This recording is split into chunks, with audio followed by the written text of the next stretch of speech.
최고위원회에서는 저희가 지금 대통령 후보자 선출 규정을 포함해서 조기 대선이 있을 경우를 대비해서 특히 선거를 치를 수 있는 여러 규정들의 정비 작업을 마쳤습니다. 그래서 말씀드릴 부분은 타당의 사례나 보통 우리 정치권의 일반적인 경우를 고려해서 저희가 대선 후보의 선출은 저희 으뜸당원 투표 50%, 여론조사 50%, 그러니까 당심과 민심 50% 규정을 가져가도록 했습니다. 그래서 그런 부분들 일단 좀 예측 가능성 있게 진행할 수 있도록 정비를 했고요. 그 외에도 선관위, 선거기획단 규정 같은 부분들을 정비를 해서 헌법재판소의 결정이 있는 대로 최대한 조속하게 선거 체계가 가동될 수 있도록 정비를 했습니다. 네, 그리고 제가 이제 오늘 모두 발언에서 간단하게 이야기하자면은 박지원 의원은 대선 출마가 가능한데 왜 천하람은 출마가 불가능하냐라는 취지로 말씀을 드렸습니다. 물론 제가 대선 후보급이다 이런 얘기가 전혀 아니고요. 어쨌든 저도 원내 정당의 당대표 권한대행을 맡고 있고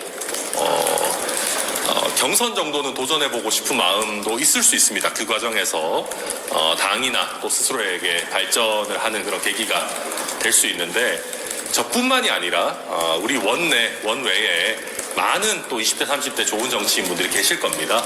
그런데 그분들은 경선 참여조차 사실 불가능한 상황입니다. 오늘 저희 개혁신당이 의결한 선거 관련한 규정들에 의하더라도 피선거권이 없는 자는 경선 참여 자체가 불가능합니다. 그래서 그런 점에서 우리가 지금 개헌 논의들이 이제 권력 구조 부분에만 좀 치우쳐서 이루어지고 있는데 이런 대통령 선거 피선거권 연령 문제도 적극적으로 다뤄야 된다라고 보고 있고 제가 봤을 때는 대선 이전에 현실적으로 개헌이 이루어지기는 매우 어렵습니다. 그래서 개혁신당 입장에서는 이런 부분을 적극적으로 대선 공약으로 삼고 또 이후에 저희가 수권전당이 된다면 적극적으로 여러 다른 개헌 논의와 함께 해나가겠다라는 말씀 드렸습니다.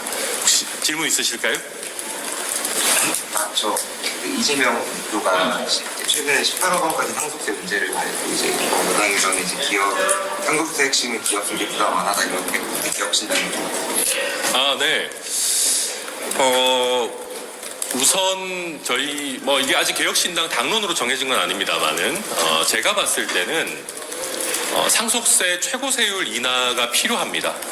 왜냐하면 우리 대한민국의 상속세가 최고세율 자체가 전 세계에서 가장 높은 수준이기 때문에 국민들이 상속세에 대해서 과도한 부담이나 걱정을 가지고 계십니다. 실제로 10억 원, 20억 원 정도의 중산층 이상이죠, 사실은. 수준의 상속이 이루어지는 경우에 각종 공제 제도들이 있기 때문에 실효세율은 그렇게까지 높지 않습니다. 현행 제도에 의하더라도.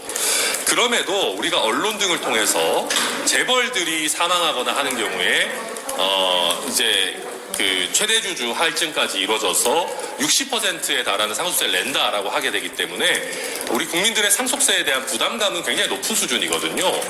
그래서 이 최고세율 부담 완화나 또 이를 통한 우리 국부의 유출 또 가업 상속의 어떤 저해 이런 부분은 바로잡을 필요가 있고요. 동시에 저는 오히려 공제 제도를 너무 무분별하게 늘리는 것 역시 포퓰리즘일 수 있다. 이런 부분들을 지금 대한민국의 세수가 지금 말라가고 있는 상황에서 상속세의 부담을 너무 공제 제도를 통해서 확연하게 떨어뜨리는 것 역시도 좀 논의해 볼 부분들이 있기 때문에 저는 민주당의 제안도 좀 신중하게 살펴볼 필요가 있다라고 개인적으로 생각합니다. 이 부분 아직 개혁신당의 당론이 정해진 건 아닙니다.